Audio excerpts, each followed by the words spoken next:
Просто надо убедиться, что она в порядке, и ее никто не обманул, потому что очень сильно участились случаи по поводу того, что мы в плену, и переведите деньги, и люди начали реально переводить деньги, которых нет.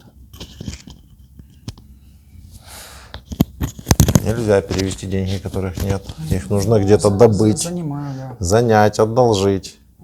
Давайте с вами приступим, пока Дмитрий там выясняет с номерами. Как зовут вас, представьтесь? Авдиенко Евгений Романович. Дата рождения? 10.02.95. И откуда вы?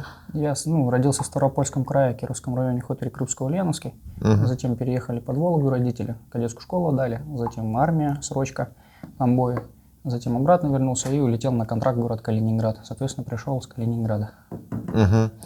Ну, давно вы служили? Я с 2017 года, с ноября месяца. 15 ноября 2017 года подписал. Должное звание ваше какое? На тот момент инструктор по физической подготовке. Сюда зашел командир отделения, вычислитель Гаубичской реактивной батареи. А часть какая у вас была? Сейчас вычислитель. Не, часть какая? Сейчас 06414 мотострелки они. 7-й отдельный мотострелковый. Это в каком городе? Калининграде. Там же. Понял. И вот вы, собственно, служили в этой части, да? Началась война 24 февраля, как вы знаете. Полномасштабное вторжение России в Украину. И что, с этого периода вы интересовались какой-то информацией, что-то читали? Нет, нас построили на плацу, командир полка сказал, мы заходим приказом Министерства обороны не в Украину, а на границу защищать объект на месяц. Идем туда, типа поставьте всех своих родных и близких в известность по этому поводу, что вы будете не воевать, ничего такого сверхъестественного не будет. Вот. Ну, соответственно, все многие отказываться начали, понимали, что что-то не то. Но такие, как я, они глупенькие, так я полагаю, многие. И нас комплектовали, часть добили уже другими частями. То есть это 9-м полком, 244-я бригада, это морпехи, летчики, корабельщики, вот просто люди, которые свою должность не знают, а их добивают, например, в артиллерию. Или вот как я, например, инструктор по физо, меня в артиллерию вот так вот закидали. Изначально был план, что никто никуда заходить не будет и воевать не будет. Но потом нас сразу же закинули в Балаклею. Стоп, а это вообще какого числа было? Это было буквально 15-го. Вообще началось в феврале разговоры, что нас будут заводить. Не заводить, а именно на границе стоять где-то в 20-х числах. Затем нас то строили, то не строили, то вроде бы отмена, то вроде бы едем. И уже 10 марта точно было известно, что мы едем и будем охранять объект. 15 марта уже мы крайне расстроились, 18 марта мы улетели из Калининграда. А каким телефоном вы пользовались вот до 15 марта? Таким вот сенсорным? Да. А у вас был здесь доступ к Ютубу, Телеграмму? Конечно. Вы видели, что происходит? Нет, не вникал никто, потому что, нам сказали объект, не объект. Никто не понимал, что реально здесь происходит. Вы понимаете, что в это не верится вообще? Да, это конечно. Ваши ж многие сослуживцы уже в тот момент поехали в Украину, даже погибнуть успели. 9-й полк, да. Они заходили 1 марта. Да, еще вы не поинтересовались тем, что происходит? Да нет, потому что, мы же военные, нам сказали, вы едете. В большинстве случаев все глупые люди, они не будут интересоваться, потому что страх начинается. Вы действительно ставите знак равенства между военным и глупым? Да нет, конечно. Хотя, знаете, в армии России, наверное, так оно и есть, военные глупые. То, что вы сейчас проводите аналогию, оно таки получается. Получается, как бы поехало подразделение ваше, знакомые, погибли, многие не вернулись. Связи в крайнем случае никакой нет. У вас есть 2 недели, чтобы поинтересоваться, узнать, что чего. Но вы как-то за это время и не проявили никакого интереса. Потому что, наверное, многие испугались. Лично я, мы сели с начвизом, поговорили. Суть была в том, что надо ехать, потому что все-таки это работа, как-никак. Если я 17-го года сейчас дам по тапкам, то это получается... во-первых, это глупо, потому что я должен отдать долг родине, да, какой бы это ни был долг, так сказать. Хотя это совершенно неправильный долг в наступлении и уничтожении мирного населения. Но суть в том, что если бы я дал по тапкам, так сказать, заплакал, испугался, да, то есть, какой из меня вообще человек, какой военный? Человек-то, может быть, был бы правильный, а вот военный для своей страны, по крайней мере, никакой. Есть такое понятие, как преступный приказ? Конечно. Вторгаться в чужую страну – это преступный приказ? Конечно. Так какой же вы военный был бы? Вы были бы нормальный и военный, и человек, если бы вы не выполнили преступный приказ. Да, как военный, да. Просто... Знаете, такие вещи судят, о них можно судить с позиции истории только. Потому что многие люди из ваших отказались от поездки в Украину. И им штампики поставили вот эти вот позорные, да? Но когда очень скоро произойдет трибунал над вашим руководством, и когда Россия начнет выплачивать репарации, то все эти люди, которым поставили эти штампики, будут героями. Они наоборот, их наоборот оценят, история их оценит как не то чтобы там героев или не героев, а просто как вменяемых людей, которые спокойно, нормально оценили обстановку и приняли абсолютно законное и рациональное с любой точки зрения решение. А мы военные преступники все будем. Все правильно. Только история. Понятно. Тогда расскажите тогда дальше, 15 числа, что было дальше? У нас построили как бы крайний раз, и все, мы собрались вещами и должны были целенаправленно ехать на границу, охранять объект. Но затем нас ввели в Украину моментально. Нас просто посадили в колонну, и пошла колонна в город Балаклея. Сразу же, 15 марта? 18 марта. Когда мы сюда прилетели, 18 марта, 3 дня были мы в Бакучарах, не Бакучары, господи, какой город-то, на карту глянуть. Вот, 21-го нас завели. 3 дня мы технику принимали и так далее. То есть, изначально был план, что мы возьмем технику, будем стоять у границы. На, грубо говоря, какое-то здание, большой объект территории. Вот. Но получилось так, что 21-го мы зашли в Балаклею. В составе какого там взвода, дивизии, роты? Реактивная батарея. А номер? Номера нет, это заходил полноценный полк, 7-й полк. В 7-й полк входит 4 мотострелковые роты, реактивная батарея, артиллерийская батарея. Это какая общая численность? Около 600 человек. Около 600 человек, а техника?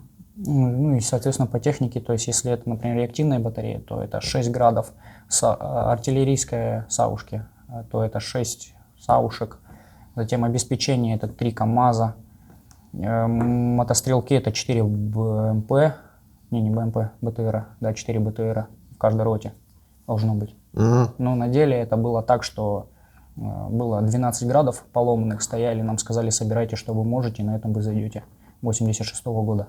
И ребята, которые рукастые, начали собирать грады, собрали еле-еле 4 града, и мы заходили на 4 градах реактивной батареи именно. 600 человек, 4 града, танки, БМП?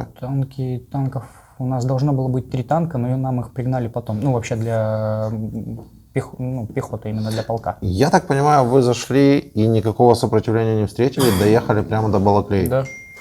Так, в Балаклее вы что, остановились и какие ваши действия были? Балаклей, должны были держать фронт, соответственно, 7-й отдельный мотострелковый полк. В состав вошел 11-го армейского корпуса. Здесь уже был корпус, управление корпуса. Это майоры, полковники, которые распределяли задачи между 9-м полком, который зашел сюда 1 марта, 44-й бригадой и так далее. Вот. Они, соответственно, дали фронт, и получилось так, что 11-й армейский корпус в составе, грубо говоря, 1500 человек держал фронт в 60 километров. Это просто очень неправильно, нас могли сломать моментально в этот же день, когда мы зашли. Почему? Потому что это слишком большая территория для такой численности людей.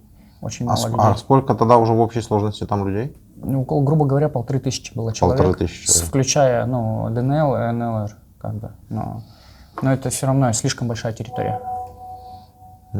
60 километров это очень много. И, суть была полка в том, чтобы держать фронт, не дать наступить на нас, сил для наступления у нас самих не было никаких. Соответственно, удержание Балаклеи и контрбатарейная борьба, так как война идет артиллерийская полноценная, соответственно, контрбатарейная борьба. Куда вы стреляли? В основном либо лесопосадки у нас шли, потому что там техника стояла, ВСУ, очень много засекались, это дроны летали. В основном разведка. У вас были дроны? У нас были дроны, да.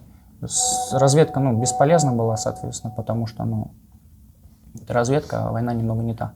Вот, они что-то засекали, но это было вблизи, то есть, например, завода танка не засекали. Ближе-то они подойти 3 километров не могли, потому что работают минометы. Вот, и снайпера, соответственно, с дальнобойными винтовками, неплохими. Вот. Соответственно, лесопосадки в основном были, пару газовых станций, 2 было. Затем, завод, этот, с 3 трубами, цементный вроде правильно называется. Вот. В основном в этих направлениях работали. То есть, надо карту, покажу вам по карте, как это было. А в населенные пункты долетало? Да, когда было наступление 5 сентября, 5 августа вроде было масштабное наступление наше на Подграково, 2 деревни вправо, рогатки расходятся. Я, честно, Маспаново вроде, что-то такое. Там 2 деревни. Вот в этой деревне в 5 утра был открыт огонь артиллерии по приказу высшего командования. Вот туда улетело около 2000 снарядов. 2000 снарядов в 2 деревни? Да, примерно плюс-минус. В течение 2 часов. А ничего, что... Не знаю, что там случилось. А ничего, что там какие-то мирные жители были? Я это прекрасно понимаю. А в этот момент вы что ощущали, когда вы выпускали эти снаряды? Ну, суть в том, моей работы, я не выпускаю снаряды, я немного отстраняюсь от этого и головой думаю, что, дай бог, чтобы я никого не убил. Потому что А вы чем конкретно ваша функция? моя функция — снять координату, сбегать до столба далекого, я так как быстро бегаю, снять координату этого столба, прибежать к бусоле, посчитать обратно геодезическую задачу, чтобы батарея стреляла куда надо. То есть на север, никак не на юг, куда-то там по мирным жителям, по своим, а именно вот туда. Моя задача вот в этом состояла. А уже старший офицер батареи там работал с бусолью непосредственно. Так, вот вы сняли это направление. Вы понимали, что сейчас будут валить по мирным селам? Там все понимали. И что, между собой какие разговоры? Да, правильно, надо бить этих укропов, или как говорили? Да никак никто не говорил. Всех расставили, дали территорию, грубо говоря, в 15 километров. Там стояли ураганы, там Савушки, отдельно там 2 града стоит, и дали команду огонь. Мы стоим, мы не стреляем, эти уже все долбят по максимуму, а мы даже пакет еще не выпустили, потому что мы понимаем, что что-то не то. Немного корректуру вводил я, левее, правее от домов.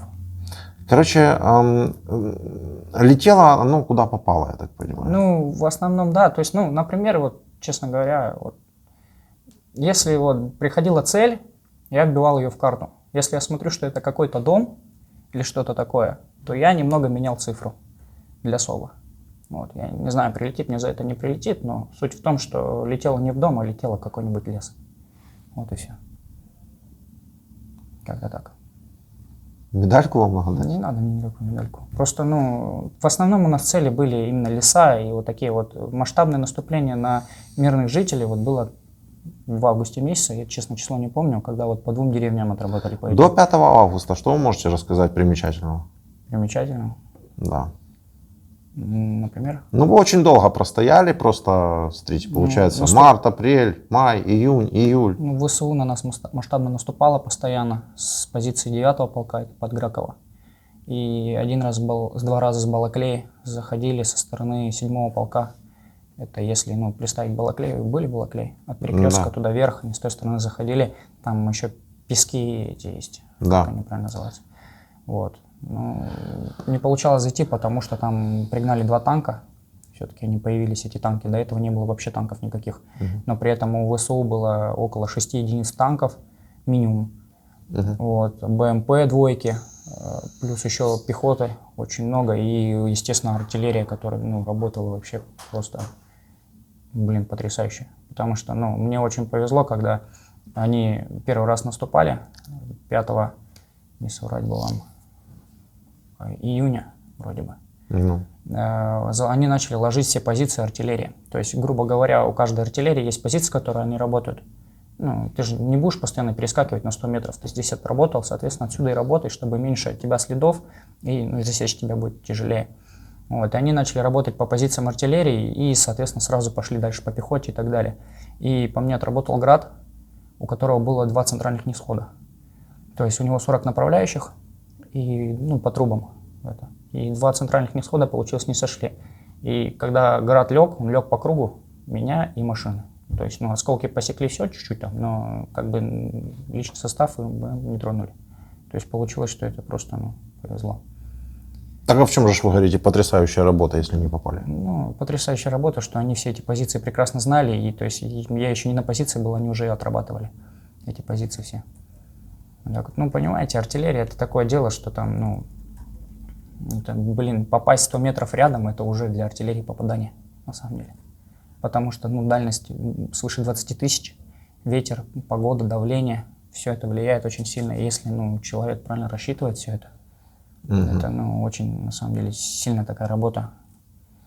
Понимаете, видимо, в условиях ограниченного количества боеприпасов приходится работать точно. Ну, это да. Потому что это у вас же там этого металлолома Там сколько угодно. получилось так, что металлолома это было где-то до июля месяца, грубо говоря. Мгм. И с августа месяца была дана задача минимальное количество снарядов. То есть, если, например, какая-то птица засекает, ну, какую-то, я не знаю, колонну, Мгм. то есть у нас не было задачи отработать туда пакетом. Была задача стрельнуть туда 2-3 РСа. Стрельнуть, вести огонь. Открыть огонь 2-3 РСами. Потому что, сказали, в России закончились снаряды. Да ладно. Это к чему закончились? Я не знаю почему, но суть в том, что был Да. только беспокоящий огонь. То есть давали 10 целей в лесу. Не, я неправильно видно спросил. К чему? К какому оружию? Градам? К чему Ко всему, закончились? ко всей артиллерии. Давайте, это интересно Они будет. начали заканчиваться. Зрителям интересно. Какие виды артиллерии у вас были и каким закончились снаряды? 19-шки 2С1, 2С3. То есть это 122-ки. У нас 122 миллиметра реактивные снаряды. То есть в основном обычные снаряды осколочные. У нас привозили только зажигательные снаряды короткие. Дальность полета 15 тысяч у них, у этих коротких снарядов, но они совершенно не работают. Эти снаряды, они прилетают и втыкаются в землю, и все, то есть строим забор. Потому что, Мы когда, видели такое в самом потому что начале. когда он должен правильно разрываться, там, грубо говоря, носить страх и поджигать лес, но когда он разрывается и он поджигает, там вот только вот маленький фитилечек никчемный, и от него результата никакого. Эти все снаряды неисправны, они все 80-х годов пролежали на, не знаю, полках, их никто никогда не обслуживал. Их начали возить сюда кучами, потому что основные снаряды начали заканчиваться. И задача была работать ими, вести беспокоящий огонь, то есть даются, лес берется, знают, что в этом лесу стоит ВСУ, грубо говоря, где-то там закопано. И, товарищи полковники принимали решение, значит, сюда, начинали работать. И беспокоящий огонь велся по одному снаряду в эти цели, там, в день, грубо говоря, один раз. И сами считайте, у нас, грубо говоря, за 4 дня заканчивался пакет, а подвоз был у нас, грубо говоря, 80 снарядов раз в 3 недели. А может это какая-то проблема логистическая? Я не знаю. Но суть в том, что нам сказали, что я не высший чин, не майор, не полковник. Понятно. Нам сказали, что Но нет снарядов. Насколько можно нам верить в эту обнадеживающую информацию, что в России наконец-то хоть что-то начало заканчиваться? Я не Потому знаю. что... Я не знаю. 11-й армейский корпус это была такая структура, которая она сама по себе работала, я так понимаю, и сама по себе выполняла задачи. То есть им была там задача наступления, они выполняли ее немного иначе. Им была задача обороны, они выполняли ее так, как они, наверное, видели это. Но суть в том, что не была дана работа, та, которая должна была быть, грубо говоря, если это смотреть с позиции войны, если так на то пошло. Далее, после 5 августа, что было после того, как вы говорите, вообще наступление ВСУ провалилось, я так понимаю? Нет, 5 августа, да, ВСУ провалилось наступление, потому что они пошли в лоб-лоб на танки, и артиллерия в основном на том направлении было очень много. Стояли 2С-19, 2С-1 и 4 града новых 16 года, и плюс 4 града 86-го года. И были снаряды к ним? И были снаряды на тот момент. Они были накоплены более-менее, потом они заканчивались. Получается, наши пошли, вы их накрыли, просто накрыли весь тот участок артиллерии? Да, получается так.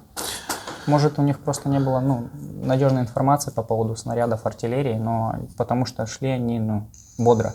Грубо говоря, за полчаса прошли около 4 километров. Это очень быстрое наступление.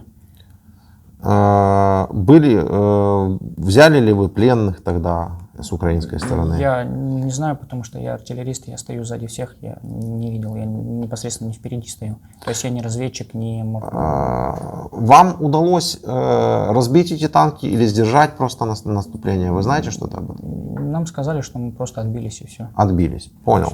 Дальше что было после этого? После этого он рассказал, что был беспокоящий огонь в основном, и все. То есть, сил для наступления не было никаких, и уже силы заканчивались для обороны, потому что, сколько раз уже было из-под Гракова наступление, из-под 9-го полка, из Балаклеи 2 раза, соответственно, оставался только центр прорвать. И его прорвали как раз-таки 5 сентября. это центр. Как происходил этот прорыв? Ну, где-то в районе 5 утра была дана команда о том, что начинается наступление. Соответственно, все СОБы, командиры боевых машин, зарядчики и так далее прыгнули в машины, в том числе и я. Я ездил где-то в одной из машин, впереди, там, сзади, неважно. Суть в том, чтобы я быстро мог сориентироваться на местности. Помочь СОБу, так сказать, выполнить СОБР был, правильно? СОБ. СОП? СОП – это старший офицер батареи. Он непосредственно работает с БУСО. Вот эти вот СОБРовцы, раз я уже про них спросил, что вы про них знаете? Потому что говорили какие-то подразделения СОБРа там. СОБР, типа спецназа имеете в виду? Да. ОМОНа я, честно, не знаю. Видели. Все, не понял. видел, потому что, суть в том, что, грубо говоря, если смотреть на карту, представляете, запад, север, восток. Вот мы стояли языком таким, который смотрел, грубо говоря, на северо-запад. Вот. 7-й полк, посередине были ополченцы, это ДНР, НЛР в основном. Немного там мотострелков, очень мало людей. И, может быть, разведчика 2-3 человека. То есть, которые, непосредственно военные, но их мало. И справа под Граково, уходя вот так наверх, был 9-й полк. И, соответственно, ВСУ пошли на центр, где были ДНР и НЛР. Соответственно, я так понял, все там просто разбежались, потому что очень быстро они прорвали, там, грубо говоря, было 10 километров. Они эти 10 километров прошли за минут 20. Это просто... Они просто ехали. Они просто ехали, колонной. Их никто не встретил, не было ни команд, никаких, ничего. То есть товарищи полковники начали давать задачи, то есть кто нами управлял, непосредственно дали давать цели. С 5 утра, с 5 до 8 они давали направление лесополоса, то есть все логично, если это пехота или какая-то колонна, она вдоль полосы движется и затем выскочит на дорогу.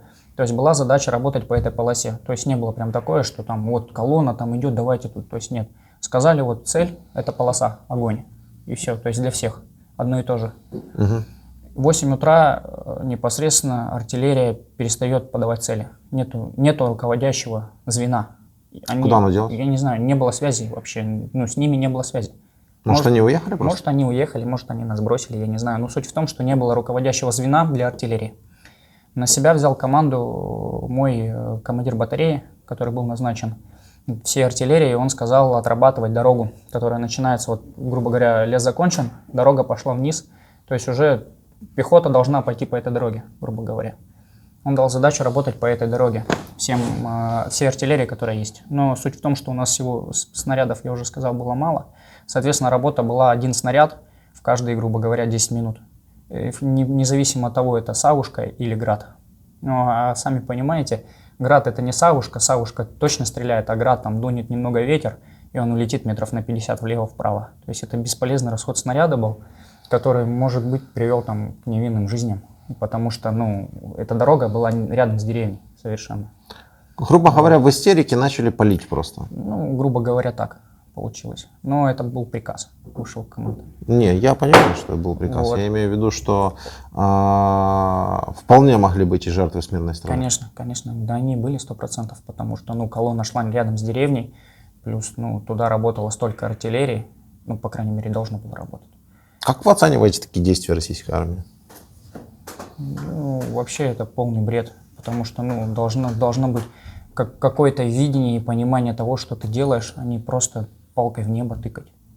Потому что ни связи, ни снарядов, ни понимания, где, кто, что идет. То есть со стороны человеческого фактора так нельзя делать, со стороны военного фактора это, ругаться можно? Можно. Обосрались конкретно, потому что они даже не понимали, что они делают. Любой срочник мог также стоять и на кнопку нажимать и убивать людей. Зачем это? Если ты военный, соответственно, ты взял на себя, грубо говоря, роль защищать свой народ, правильно? В нашем случае Россию, да, в случае ВСУ это Украина. Но в нашем случае мы наступали и убивали ВСУ. И вот этой кнопкой, без связи, без понимания, где сейчас там враг, не суть, убивали и все. И мирно. Так, и мирных, и все. Вы понимаете, что вы оккупант? Да. Вы говорите, в вашем случае защищать Россию. Почему бы вам не защищать Россию на территории России? Я это прекрасно понимаю. Для этого армия существует, чтобы защищать границы своей Министерство страны. даже так называется. Министерство обороны Российской Федерации. Это точно. У вас нападение министерства У получается? нас что ли? получается в данной ситуации нападение, потому что, ну, всех нас реально обманули. И была информация дана одна, и все получилось иначе. То есть никто не мог сдаться, никто не мог уйти. Люди, у которых заканчивался контракт, например, то есть, ну, он не хочет воевать, он не будет воевать, он бросает оружие. Его просто садят в яму и бьют электрошокерами, бьют ногами, палками, потому что, ну, ты будешь воевать за свою страну, ты будешь воевать. Это разве армия 21 века? Как много было таких случаев, когда Садили? людей сажали в яму и били На моей электрошокерами? памяти человек 10 минимум.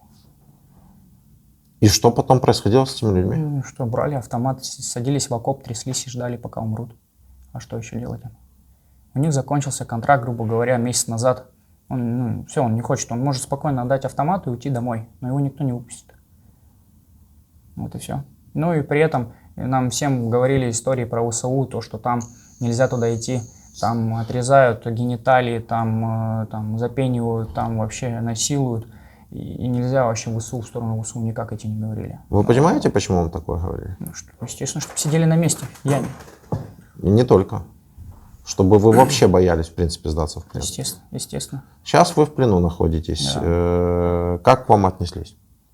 Ко мне отлично отнеслись. Я не закончил историю, я могу закончить ее. Конечно, я просто... Пока не ушли дальше. А кто у вас пытал своих же? То есть это замполит? Не, Как это происходит? это были военные, обычные военные. Свои же типа? Им дали задачу, да. То есть, ну, товарищ полковники, которые, ну, не любят, что от человека пахнет спиртным. Там, кто-то там, ну, все, сорвался. Мы здесь почти полгода.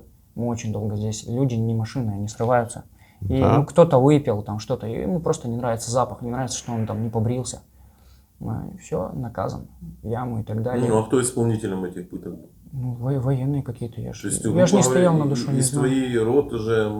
Вряд ли из моей роты, потому что мы немного другая сфера.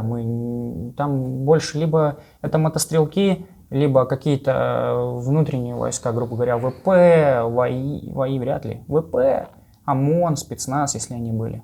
Вот. Ну, спецназ, я так знаю, менялись по 2 месяца, у них немного другие задачи вообще были. Они вообще с нами там что-то мимо проехали, раз 5 и все. Я к чему спросил по поводу, как к вам отнеслись. Можно ли утверждать, что к вам в плену отнеслись более человечно, чем ваши Конечно. вот эти начальники относились к своим солдатам там? Да, ко мне, да, так отнеслись. Потому что, ну, мне оказали первую медицинскую помощь, мне дали позвонить, довели, что я в плену, и, ну, вообще как бы ко мне никакого... Вы уже отклика позвонили классного. домой? Ну, я 6 числа, мне, когда взяли в плен, непосредственно звонили тогда.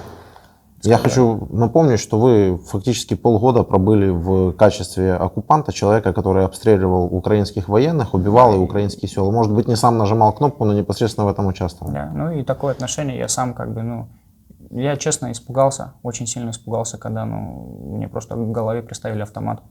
Ну, когда я понял, увидел отношения и что люди говорят, то есть просто они общаются между собой. Ну, совсем другая картина сложилась о людях. То есть не то, что нам описывали, что там гениталии режут, убивают, насилуют. То есть картина людей, обычных людей. Да. Обычных людей, которые живут у себя дома и, в общем-то, вас здесь не ждали абсолютно. Я это прекрасно И понимаю. прекрасно жили. Я это прекрасно понимаю. Возможно, не все такие, как я, кто может взглянуть на ситуацию с 2 сторон, так сказать. Но я увидел эту войну с 2 сторон. И я для себя сделал выводы и многое понял. Если бы я не попал в плен, если бы меня здесь не было, я бы этого и не знал, честно. Я бы был бы простым бараном, которому вот вкидывают информацию, как это у нас получается, и иди помирай. Потому что так надо, потому что там нацизм, потому что так надо. А вот этого я не видел. И вот то, что я увидел, я это прекрасно понял. Заканчивайте историю, я перебил. Историю? Да ничего страшного. Получается, когда командир дал задачу работать по одному снаряду, в тот момент уже СОП управлял 2 градами, которые высчитывали. И они уже, они были и так наполовину разряжены, там не было снарядов. Нам дали задачу ехать зарядиться, получить снаряды снова. Эти снаряды непосредственно находились, грубо говоря, в 3 километрах от того места, где шел прорыв. Мы поехали туда заряжаться и выскочили на где-то 60 от 80 км в час. Мы летели 2 градами с дистанции 500 метров плюс-минус на БМП-2, заряженные осколочными и зажигательными снарядами. И вдали стоял танк, который немного разулся, я так понял, на мине, но он был боеготов. И нас начали моментально обстреливать, когда мы выскочили в лесополосу. Просто повезло, что была большая скорость, и БМП-двойки немного не успевали за нами. Они нас обстреляли сначала чуть сзади, потом чуть впереди, и, соответственно, уже уничтожили град полностью где-то через секунд 30. То есть это хватило времени, чтобы личный состав весь выпрыгнул.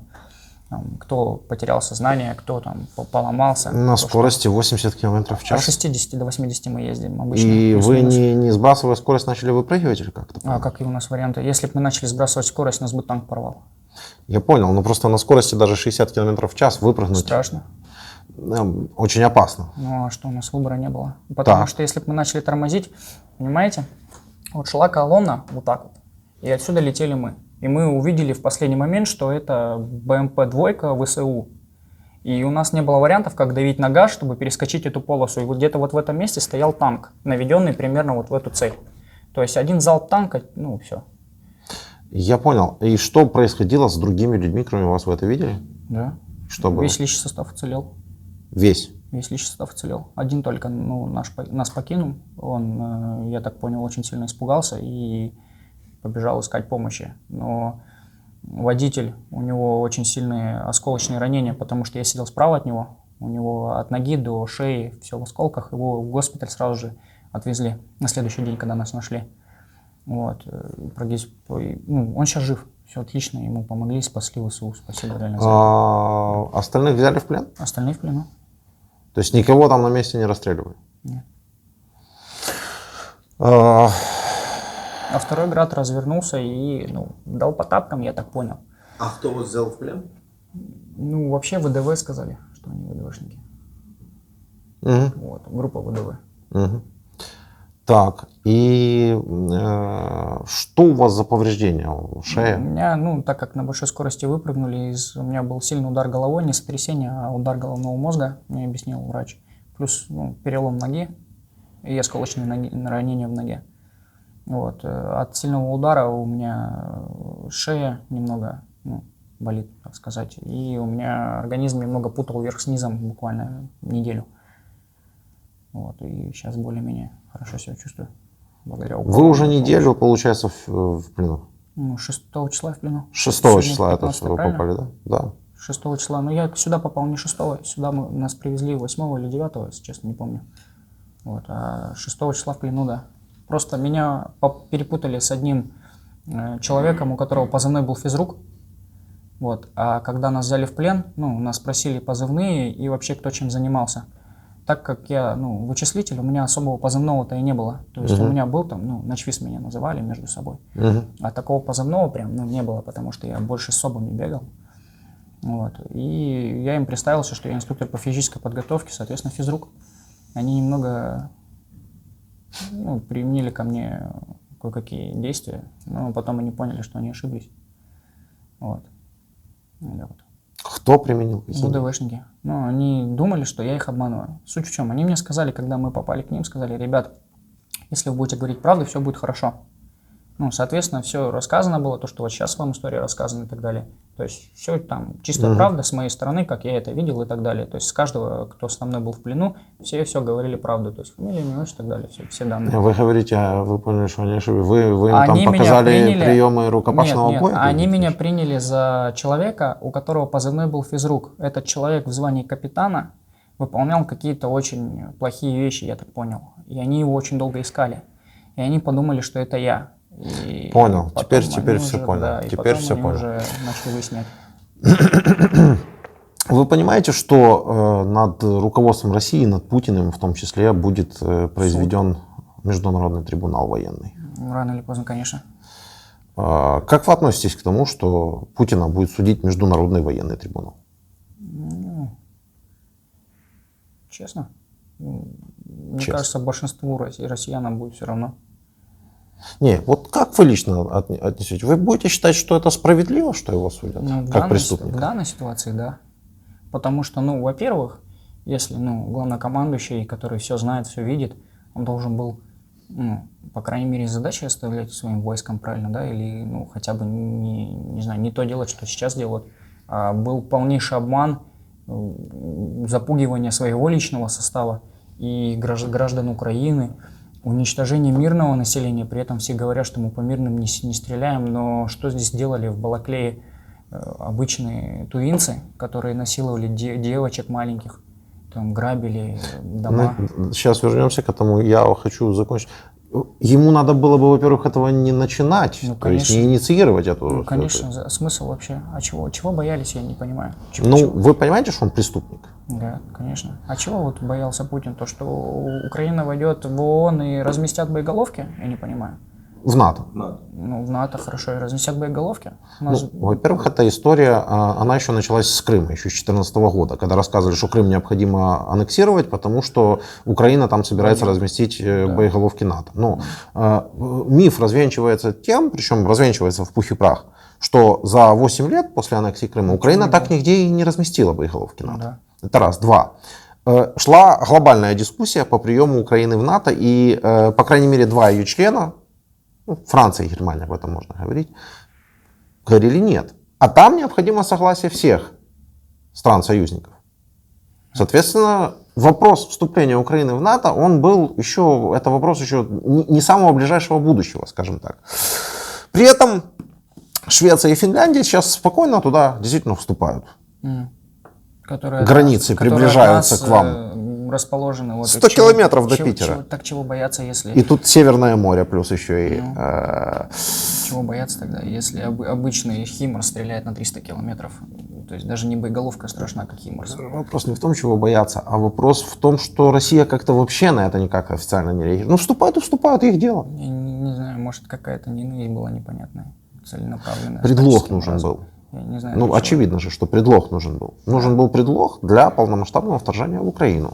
И придумывали кого угодно, нацистов, боеголовки НАТО, биологически зараженных птиц, зараженных биологическим оружием. Вы слышали об этом? Нет, об этом. Не слышали. Ну, ладно, я не буду вам включать, это, наверное, уже видели все.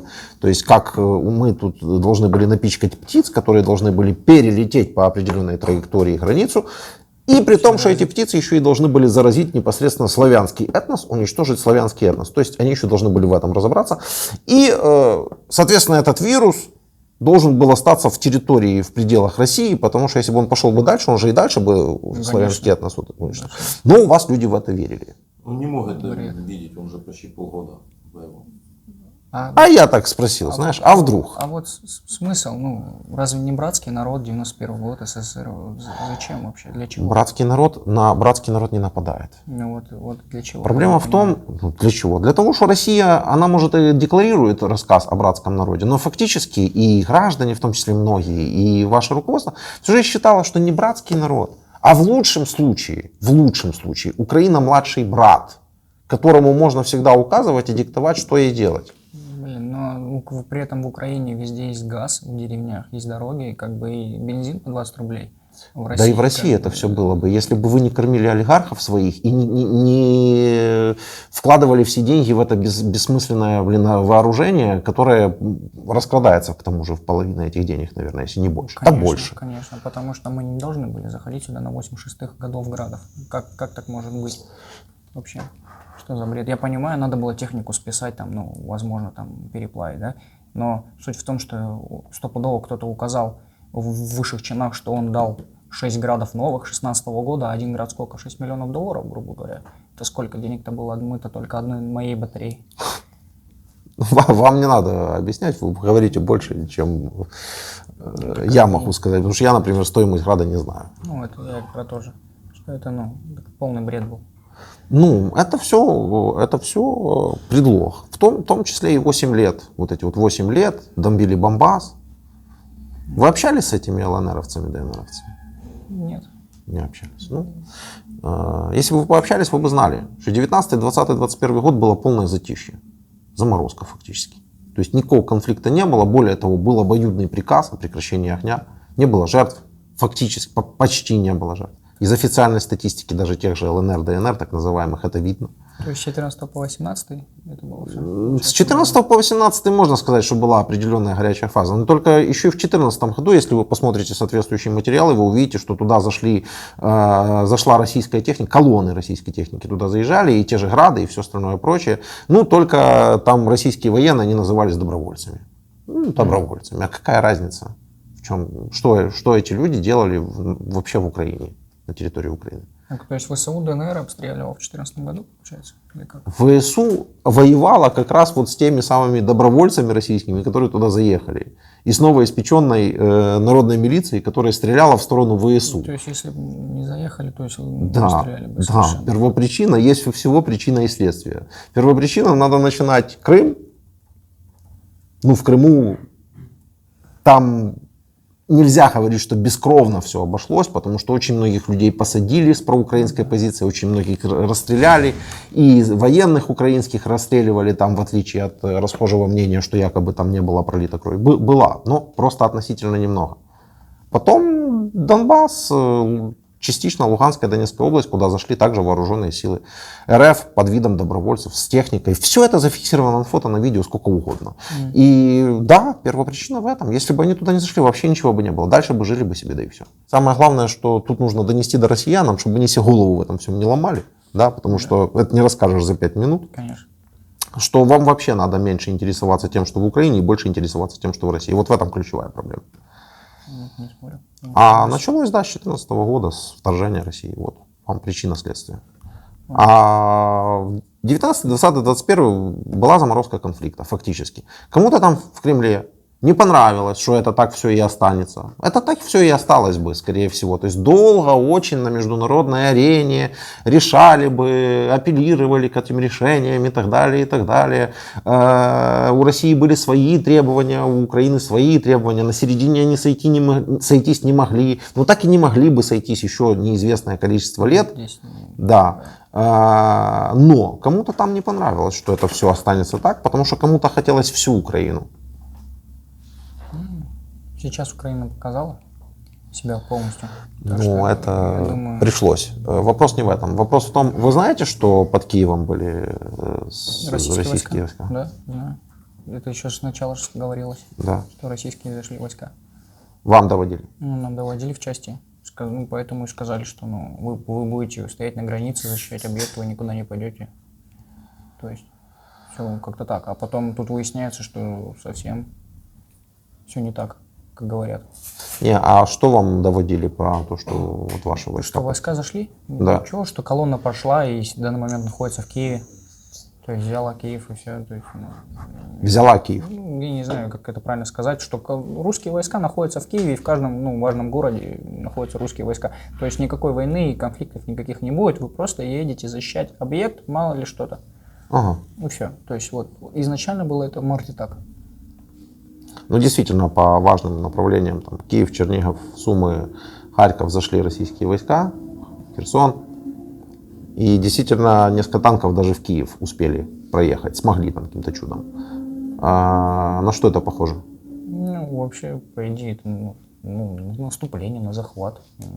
Ну, это как может какой-то танк с другой стороны заехать в чужую страну? Без, Не, ну это можно ничего. оправдать защитой жителей Донецка, например. Ну, а смысл, если Донецк там, а Киев здесь? Правильно. Я имею в виду, это похоже на попытку захватить страну, государство в целом, конечно, и власть. Конечно. Это полностью свержение власти, разве нет, когда оружие применяется? Да. А теперь расскажите про... Да, нет, все верно. Ну, вы логично рассуждаете просто и все, в принципе, понимаете. Я просто удивлен, как такой парень с такими логичными рассуждениями, грамотными и правильными. У нас просто не так много, на самом деле, появляется военных. Вот перед вами был мужчина раза в 2 старше вас, и там совсем Разов в 5 тупее вас. все плохо. Вот настолько прям плохо. Ну, смысл не в этом. Смысл в том, что такой парень, вот логично рассуждающий, все понимающий, делал там. Ну, я же говорю, изначально, когда нам сказали, все планировалось не так. И, соответственно, давать по тапкам то, что я военный все-таки 5 лет, 17 года, это неправильно, потому что я же должен как-то свои деньги отработать, которые граждане, платят свои налоги. Но это же меня. кровавые деньги. Но суть в том, что я-то этого не понимал. Я думал, я пойду просто защищать какое-то Нет, здание. а уже там, дом. будучи, Я когда вы понимали, уже и Я осознавали. стою сзади всех, что мне делать, куда мне идти? Сложите оружие. Сказать, я не хочу участвовать в этом. Чтобы меня посадили в яму, били электрошокером, Тогда всю издевались. свою предыдущую риторику вы просто перечеркиваете. Ну, вот. У вас были отказники, у нас тоже были отказники, которые я им больше верил. Когда они с первого дня их привезли обманом, говорили, вы будете где-то стоять в тылу. А когда их кинули на передок, они пришли и потом 10 дней ходили. У нас были офицеры, если я правильно понимаю историю, которые брали свои взвода и выводили их сдаваться. Ну, у нас, я говорю, изначально я уже все рассказал, что нас запугивали, во-первых, очень сильно. Не, Что если там бы впереди? вы в вашей, извините, перебью, в вашей истории сказали, что на 3-й месяц я 20 раз написал рапорта о том, что я не хочу, разрываю контракт или еще что-то, то это все было бы очень Когда убедительно. нас сюда А заводили, так у вас мнение у всех почему-то, у большинства меняется уже когда плен, уже все, вариантов. понял. Смотрите, когда нас сюда отправляли, ну, сказали защищать там дома, не дома, да, то, ребят, если вы отказываетесь, у вас там красная печать вплоть до судов до 5 лет. Вот, То так есть теперь вот мы это пришли к уже истине. более-менее... То есть, ну, Да, так все, страшно. ну, так и получается, что вся эта риторика про то, что это все неправильно, перечеркивается тем, что я боялся получить Нет. печать. Нет, на тот момент может быть и да, но сейчас, когда, ну, я вам говорю, я единственный, кто видел и оттуда, и отсюда, по сути, ну, я со стороны Не артиллерии единственное видел. совсем. Не- Да. и- Вообще не единственный, единственный. единственный, Как я минимум имею в виду не 400. тот Мы человек, полгода который уже, в плену, да. человек, который получал задачи артиллерии, видел, как работает артиллерия. И с этой стороны. Да я хочу вас расстроить, вы не единственный. У нас на интервью был тот, кто 24 февраля в 4 утра, как фашист, разрядили целый дивизион градов по Харькову. Тот, который просто нажал на кнопочку, стояло 9 градов и еще какие-то такие штуки. Ураганы, наверное. И ураганы. Вот, Солнцепёки. да, вот у нас и такие были на Я интервью. принял. Тогда неправильно выразился. Я просто человек, который взглянул на ситуацию с двух сторон. На данный момент я это понимаю. На тот момент я этого не так это понимал совсем. Все иначе было. Теперь про тувинцев и девочек. Ну, как куда сюда зашли, были истории очень страшные. То есть, ну, ты смотришь в глаза мирного населения, и они тебя боятся. И называли нас орками и так далее. Хотя я, человек добрый, всегда открытый. Я никогда в жизни чужого не Сколько вы возьму. убили людей, говоря фразу «человек добрый»? Да, произнося фразу «человек я добрый», надо принял. думать, сколько в результате ваших действий погибло детей, в Я частности. думаю, я думаю, даже. много. Детей в результате ваших действий. Вы это осознаете? Да. Я уже не говорю мужчин, военных, просто детей, женщин, беременных женщин. Надеюсь, что нет. Потому что, в основном огонь велся по лесополосам. Вряд ли там беременные женщины были. Надеюсь. А по мирным селам, о которых вы говорили? По этим двум, да. А там что, не было беременных женщин, думаете? Возможно. Знаете, вы тот, кто пройдет полиграф, и на вопрос «вы убивали людей?» вы скажете «нет», и полиграф подтвердит вас. Ну, по сути, сколько ракет было вами выпущено? Вот, ну, так на глаз. Да им же не было, он же не выпускал Не, ракеты. ну, его... Скорректировано. При Не, моем его участии. машиной. При Да. моем его участии. машиной. Много? Ну, там, 100 штук, Больше. 1000. Где-то так. Ну, вот. Много, очень много. А нам рассказывали, что Град — это территория футбольного поля. Ну, грубо говоря, да. Он покрывает футбольное поле. Осколки 250 метров летают. Ну, вы сказали 200 только выстрелов в сторону вот этих сел, по-моему, 200 или 2000. 2000. 2000. Ну, это все артиллерия. это то, что происходит с украинскими городами на протяжении последних полугода. Вы их просто сносите с лица земли. И все. При этом вы говорите «я добрый». Я добрый человек. Давайте остановимся на фразе «я добрый человек», и вас люди орками называли, а поскольку вы добрый человек, вам это не нравилось. Окей. Нет, Понятно. нисколько мне не нравилось. Я имел в виду, что я бы в жизни не взял там чего-то чужого, например. Понимаете? К этому даже непосредственно, если это война, и это деньги, это золото, я бы не взял это, потому что воспитан, наверное, так, не знаю. А известны ли Это- вам случаи, когда они не такие воспитанные, как вы брали? Известно, я к этому и Давайте, начал эту да. историю, я поэтому и сказал, что я добрый, возможно, да, неправильно выразил эту фразу. сюда Хорошо, вставил, воспитанный, совсем не да, здесь. давайте Воспитанный оставим, да. больше, да. И, когда мы сюда зашли, нам рассказывали про тувинцев, которые здесь стояли, войска тувинцев, которые ради хохмы, так сказать, не знаю зачем, они уничтожили роддом, взорвали его. И они насиловали девочку, 15-летнюю, на глазах мамы. Затем вырвали ей зубы плоскогубцами. И нам сказали, если бы вы были тувинцами, с вами даже никто не разговаривал. Вот. Я этого не видел. Я вам хочу Не заметить, что это знаю, вам но- говорили не в плену, да? Вот именно вот про насилование мамы в плену сказали, а по поводу роддома я об этом слышал из уст, так сказать, мирного населения. Вот. Просто было, не по себе, когда вам говорят одно, вроде вы, да, там, освободители, нацисты, нацистов там туда-сюда, когда, изначально все это было начало. И когда ты просто смотришь в глаза там бабушке и понимаешь, что ты для нее захватчик, ты для нее убийца, то есть, немного мир твой переворачивается. И вот на тот момент я уже понимал, что что-то как-то не то. Но я не спорю, я все равно выполнял свою работу. Но уже не так совсем. Нацисты во Вторую мировую войну тоже выполняли свою, по идее, работу, которую там дали, фюрер приказал делать. Так Да. а чем вы от них отличаетесь в этом? Ничем, совсем ничем. Я не оправдываю себя, просто я вам говорю по факту, как это все было и что я понял. Вы сами это прекрасно видите из общения со мной, что что-то не то. У человека в голове, я имею в виду, что мир-то перевернулся. Может, кто-то будет себя в грудь бить там и доказывать чего-то, что он там. А я в замешательстве полнейшем. Так есть же российские военные, которые возвращаются в Россию и там книги пишут, и выходят в открытую связь и к журналистам и говорят: нет, мы убийцы, мы там убиваем людей, мы там грабим. Значит, я такой, как они. А вы сами лично видели эпизоды с мародерством или чем-то подобным? Лично не видел, слышал только. По рассказам. Сами понимаете, в связи с тем, что я все-таки артиллерист, и я, далековато стою. В лесополосах. Я понял. Ну давай попробуем позвонить ему. Так, а что пробовать? Все готово.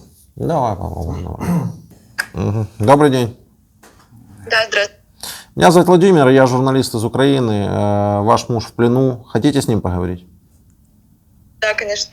Разговор под запись и для публикации. Вы услышали меня? Да? Дай привет. Так. Все нормально, не переживай. Ты позвонила Ночвизу, Да, конечно. дяде Диме? Да. Все тогда. Все тогда будет хорошо. Не переживай. К нам относятся хорошо, нас кормят. Мне оказали медицинскую помощь. Все нормально. Запомни фамилию Даня Калугин. Он тоже в плену, и он Да. прооперирован. Ему помощь показали. У него вряд ли есть связь с близкими. Вот, он прооперирован. Все, Вот. сообщу, все хорошо. Все, у тебя все нормально? Да. Ты там только держись, и все. Вы можете поговорить чуть больше, рассказать жене о том, как изменились ваши взгляды на жизнь. Я думаю, я дома об этом расскажу. Хорошо, как считаете нужно. Я люблю тебя. Я тебя тоже, зайка. Пылесос купи. Я уже купила. Молодец. Давай, люблю тебя. Всё, спасибо большое. Все, больше ничего? Ну, тогда я вам вопрос, если можно, один задам. Как вы относитесь к СВО? Еще раз. СВО у вас называется, специальная военная операция. Как вы к этому относитесь?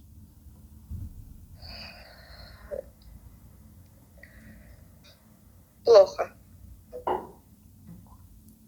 Понятно. Негатив. А вашего мужа уже признали, что он там в плену? Что он у нас в плену? Признали уже? В списках в части есть, в Москве еще нету. Числится, что он пленный, не числится, что он пропал без вести и так далее, да? Да. Ну, чем быстрее дадут нашего бойца вместо него, тем быстрее он будет дома. А если вам будут рассказывать о том, что Украина что-то срывает или не дает, я вам хочу, чтобы вы держали в качестве аргумента при себе такую вещь, что Украина к вам не вторгалась и ваших людей не убивала. И к вам своих людей не отправляла. Поэтому кто здесь что срывает, исходите из этого. Потому что мы своих людей ценим и на фарш их не бросаем никуда. Скажите, что участились случаи. Можете сами сказать. Зай, участились случаи, что обманывают, деньги требуют за вот такой вот, да, ВСУ, деньги не требуют. Требуют только жизнь за жизнь. Человек за человека. Никому деньги никакие не переводи. Хорошо, поняла. Молодец. Всё, люблю. Все. Всё, спасибо большое вам. Что вы можете от себя добавить, передать россиянам? Россиянам, ну, надо головой своей думать.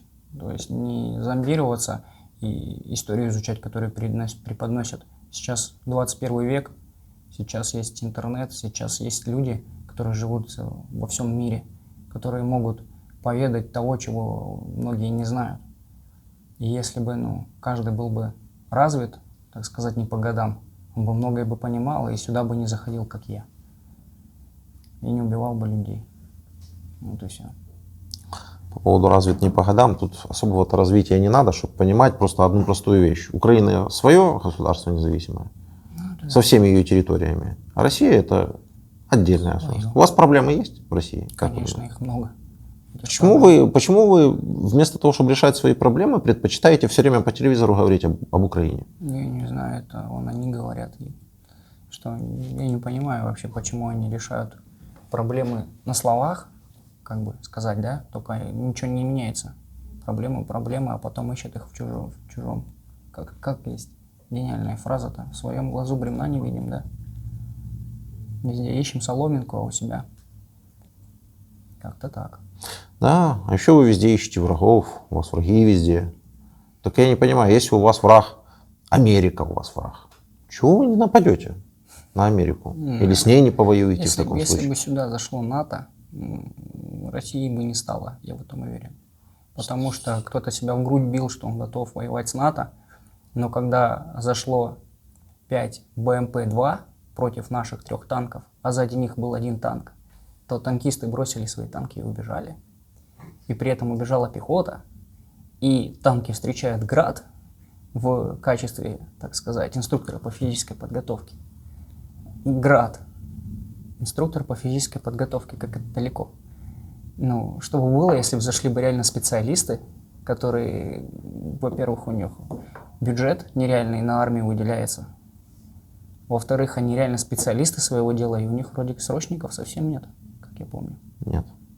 Что бы тогда было с этой великой страной, которая бьет себя в грудь, что мы первые в мире по вооружению, да, 86-го года? Я не знаю, что бы было бы. Мне, если честно, это безразлично.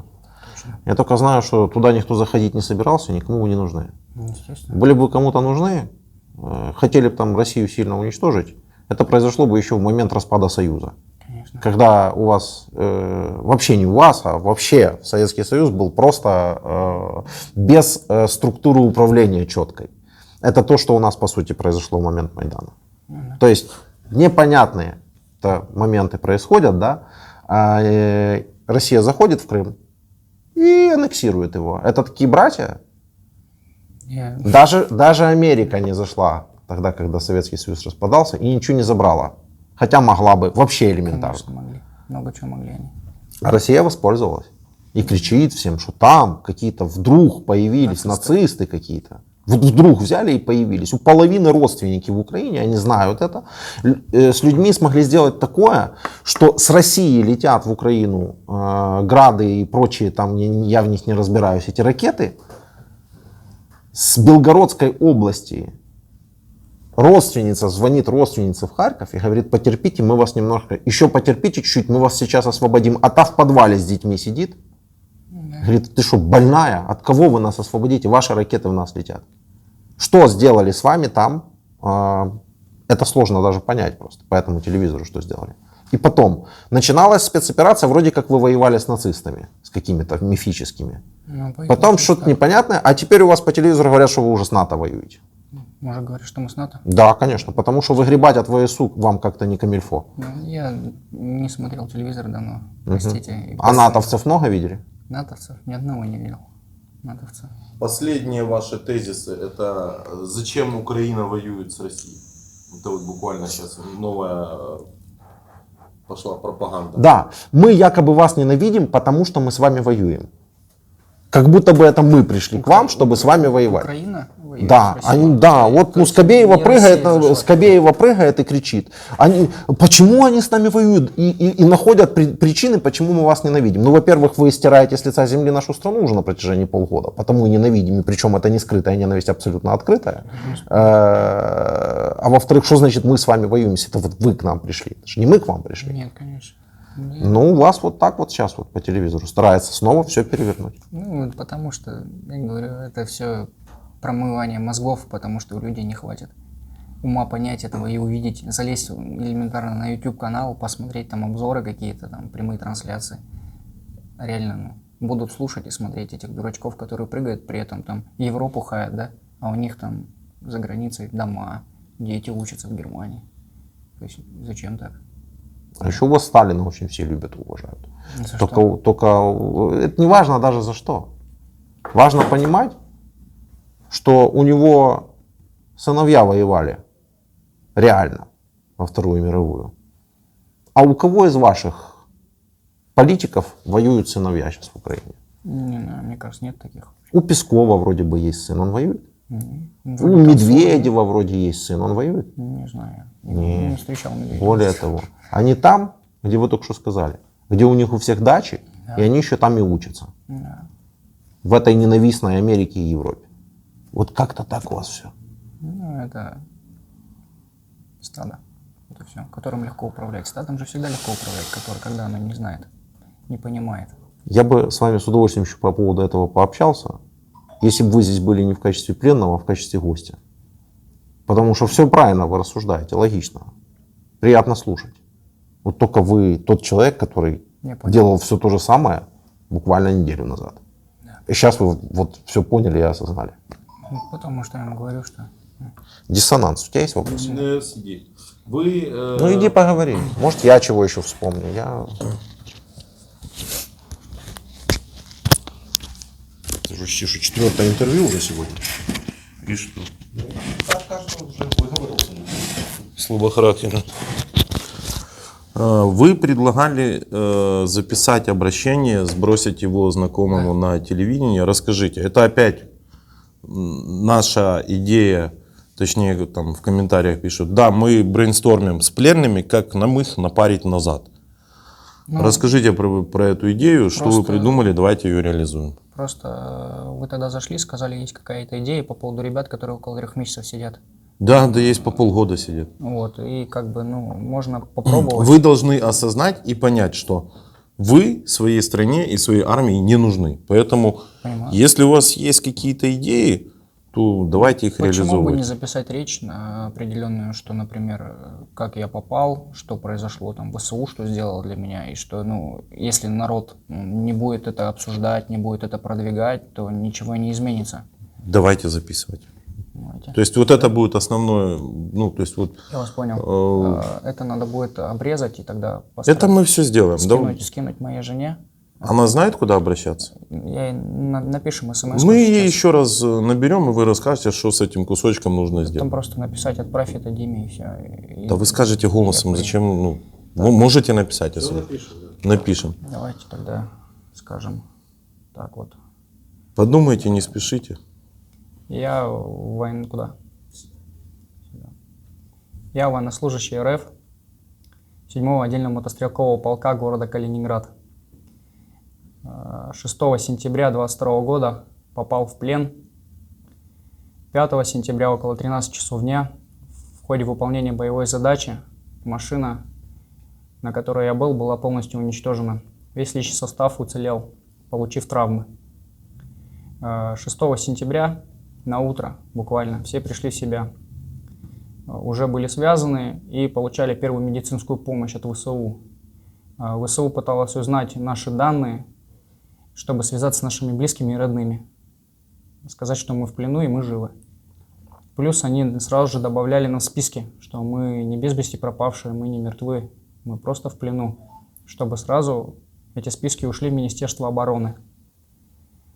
ВСУ не требует деньги, какие-то там, не знаю, секретные материалы. Они просто хотят жизнь за жизнь, человека за человека, обмен. Но почему-то многие люди сидят в плену по полгода, и ни о каком обмене речи не идет. Их фамилии постоянно теряются, и они то умерли, то они опять без вести пропавшие, то они опять умерли. Я прошу людей, которые это увидят, чтобы вы об этом говорили, чтобы вы это как-то продвигали в социальных сетях и на устах, потому что решает масса, решают обычные люди, не голова. Как-то все. Понял. Дай мой телефон. Вот этот. У вас, Пойдет? Да пойдет, я думаю. Покажи тыльную сторону. Да. Если вы говорите, что есть знакомые на каком-то телеканале, Это местный телеканал. да местный который тоже. новости запускают по вечерам. Давайте еще раз набираем вашу супругу. Давайте. Ну, вы ей расскажете, что надо сделать. Да, хорошо, конечно. Я ей... Да возьмите телефон, я же не буду держать. Сейчас, секунду. Громкость. Режим. Съемка. Наверняка.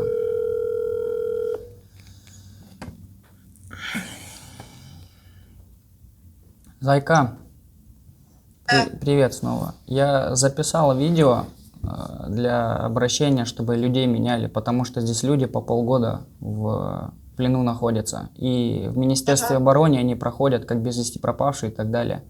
Если не сложно, ты можешь этот кусочек видео, который тебе пришлют, отправить Диме. Пусть они постараются его на местный телеканал вставить, если у них получится. Ну, Аня может в социальных сетях его продвинуть, там просто обращение. Хорошо? Вообще, Спасибо. Да, Спасибо, ну, Зайка. они сейчас, да, пришлют? Ну, сейчас постараются сделать и пришлют. Не-не-не, ну сейчас я сейчас не смогу прислать, я пришлю вам позже вечером. А вы, если получится его где-то разместить там у Димы какого-то там на телеканале, кинете ссылку, ну там или эфир этот, или как оно там будет. Да, хорошо, конечно. Вечером я вам сброшу этот кусочек, который ваш муж записал. Потому что мы сейчас Да, еще запишем. хорошо. Да, спасибо. Все, вы говорите там, до свидания. Люблю. Давай, пока. До свидания. Вы думаете, Дима этот... Я думаю, получится, потому что Дима, он оператор главный на телеканале. То есть, ну, в основном они снимают там, ну, погоду, непогоду, Понял. людей много всего. А сейчас Украина, это все-таки, ну, очень... А ему разрешат? Да почему нет? Я же не пропагандирую ничего. Я просто прошу помощи у людей. Ну, посмотрим. У нас Если... войну войной называть нельзя в стране. Ну, я не сказал вроде слова война. Понял? Ну, то есть, ну, посмотрим. Если Дима сделает, Дима будет Если молодец. получится, и дай бог ребятам это поможет, и мне как-то Смотрите, вы, как уже знаете, Харьковскую область наши вооруженные силы полностью зачислили, Да. освободили от оккупантов. У вас это называют плановая перегруппировка. перегруппировка. Типа отступление, чтобы напасть. Не-не-не, просто никакого отступления нету. Плановая перегруппировка. Мгм. Вы, как человек, который работаете в армии, как это, перегруппировка или... Это бред. Ну, нам было изначально понятно, там, где стоял я, в Балаклее, это был центр, фронт фронтов, самый верх. То есть, грубо говоря, Харьков, и вот так вот стягиваясь языком, мы держали центр. Если проломилась Балаклея, соответственно, сразу ломается Изюм моментально, потому что он зажимается с трех сторон, а у ВСУ, как я знаю, есть 10 солнцепеков.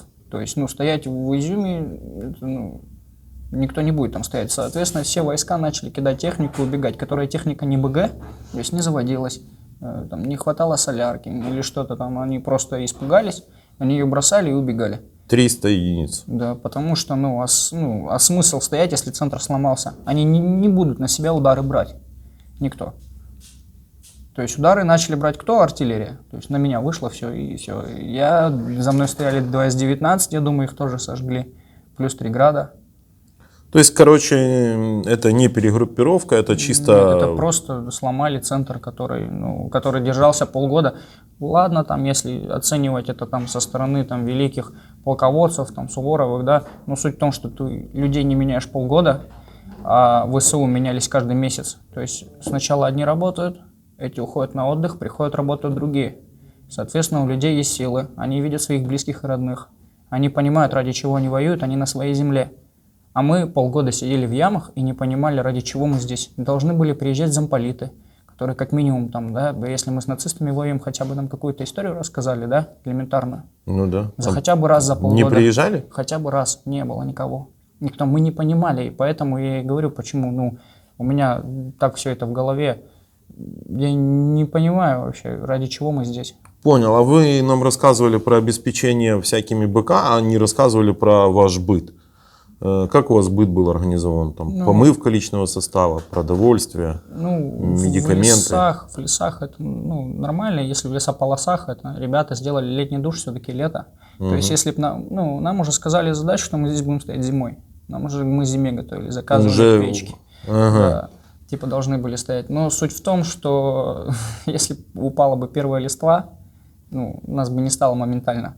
Потому что, элементарный пример, когда меня перебросили из моего штатного подразделения на немного на другое направление, вот это вот в 50 километров, про который рассказывал, дорога Волхов-Яр до Гракова, то мы обосновались на почте. Это край видели, если Балаклеи, там 6 зданий таких, там у вас почта и... Не видел, честно говоря. В общем, суть в том, что это большие ангары, они очень твердые, у них стальные укрепления, которые хорошо могут выдержать удар РСа, прямого попадания. Угу.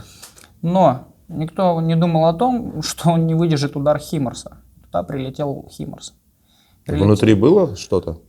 Первые 3 здания почты, там были снаряды. Вторые 3 здания почты, там был житый быт. То есть стояли 3 града, у нас была баня сделана такая быстрая, организовали постирку, то есть еда, это все продовольствие поступало нормально. То есть с этим как бы все хорошо. Вот. И суть в том, что когда прилетело в первые 3 здания, то сразу был личный состав эвакуирован, и буквально через пару часов прилетели в другие 3 здания. И эти здания сложились намертво, просто в ноль. То есть, и все, что в них было, естественно? Все, что в них было, все сложилось, все снаряды там похоронены. И, соответственно, вот если бы личный состав не эвакуировался, весь личный состав был бы похоронен. То есть, просто в ноль. И прилетел именно тут четко, да? Потому что это Химарс, он четко летает. То есть по-другому никак. Я уверен, что это Химарс, потому что это не град, не ураган, он так не ложится. Здания расположены хаотично, то есть не по одной прямой линии как-то, а он сверху, снизу, сбоку. То есть четкие координаты вбивались, да, по центру? 3 здания он прям прилетает, прям куда надо. Много там БК всего? Около 100 снарядов было. Вот. Это в одном здании, и в другом около, в сумме, грубо говоря, 200 снарядов было. Это дофига. Это много, это очень много снарядов. То с учетом того, что вы рассказывали, что вам Снаряды 200 выдавали на месяц, да? Да, то есть это вот только поступление, грубо говоря, которое... То есть еще можно сказать, что кто-то то есть мы получили информацию, что вы пополнили БК, и вам БК разнесли. Да, и именно первым делом прилетело в здание, где были именно БК лучше, лучше бы, и честно, если прилетело бы в нас. Прилетело туда, и я здесь с вами разговариваю, прилетело бы в нас, и все. Понял. Там так решили, наверное. Все, я в принципе, у тебя есть что-то еще добавить? Помнишь, ты уже его вспоминал, норвежского беженца сегодня? Да, помню. Тоже хороший парень. Да. Тот самый, который запускал вот эти все градики, а в результате вот в общении с нами был такой весь прям положительный. Да. Такой. Норвежский парень? Нет, он норвежский беженец, так называют, потому что он собирал. Это не суть. Это не суть. Суть в простых вопросах, которые надо задать все-таки. Что бы вы сейчас сделали, если бы оказались там, где вы были 10 дней назад? 10 дней назад я бы пошел к ВСУ, потому что они мне сказали, как идти и что надо говорить. И я уже знаю, что меня здесь никто не зарежет, не отрежет гениталии, мне окажут медицинскую помощь. И если бы я остался бы в той лесополосе, нас бы никто не нашел, и я думаю, мы бы не продержались там и 2 суток. Потому что у меня все ноги в осколках, я не мог идти. А что же вам такое сказали? Куда идти, как делать? Давайте расскажите действительно инструкцию. У нас половина аудитории это ваши граждане. Там потом звонят. ВСУ вообще предлагает деньги за технику, но это и так все знают. Суть в том, что нужно взять белый флаг и ехать не больше 10 км в час к ним навстречу, говорить, что сдаешься, если это техника. Если это техники нет, просто идете в сторону ВСУ, нужно снять все опознавательные знаки и оружие, поднять руки вверх и идти говорить, что ты сдаешься, ты не хочешь воевать. И по сути тебя не будет никто убивать, в тебя стрелять. Если рядом с тобой ничего такого не будет подозрительного, может у тебя в кармане граната. То есть, соответственно, резкие движения никакие-то не должны быть, это элементарные правила. Суть в том, что многие это знают, как делать. Многие просто боятся, потому что им говорят, что тут все очень не так. А тут все А по-другому. тут все совсем по-другому. Тут никто не убивает и не стреляет тебе в лицо. Да, в голове представляли автомат, было дело. Но я лежал на земле, в броне, у меня был нож в груди, ну, здесь. Ну, то есть, ну, естественно, что я могу рыпнуться и там. Ну, я не рыпался, мне сказали спокойно, я был спокоен. Мне связали руки, оказали первую медицинскую помощь первым же делом. К этому видео будет добавлена ссылка на координационный штаб, где есть все инструкции, как сдаться. Дополню от себя. QR-код, поместите. Да, дополню от себя. Позвонив по номеру телефона, я знаю, что совсем недавно тоже сдали с техникой. Сдалась группа военных солдат, перешли по инструкции. Вам нужно связаться по номеру телефона, сказать позиции, где вы находитесь, получить инструкции. И вас безболезненно, без каких-либо приключений вы сдадитесь в плен. Здесь вам обещается и гарантируется безопасность, теплая еда, медицинская помощь. С вами ничего плохого уже не произойдет. Поэтому призываю родителей из Вы РФ. останетесь инкогнито. Да, это будет инкогнито. Если вы сдаетесь с техникой, вы получите достаточно большую сумму денег, которая будет вам выплачена по окончанию конфликта. Как бы, да, Конфликт рано или поздно закончится. он закончится, Поэтому безусловно. Нашей победой тут как бы говорить не о чем. Тут не будет победы или проигравший, потому Тут будет что победа Украины. Смерть это... Нет, тут будет в любом случае победа Украины. Тут вопрос, что останется с РФ. Очень плохо. Всё.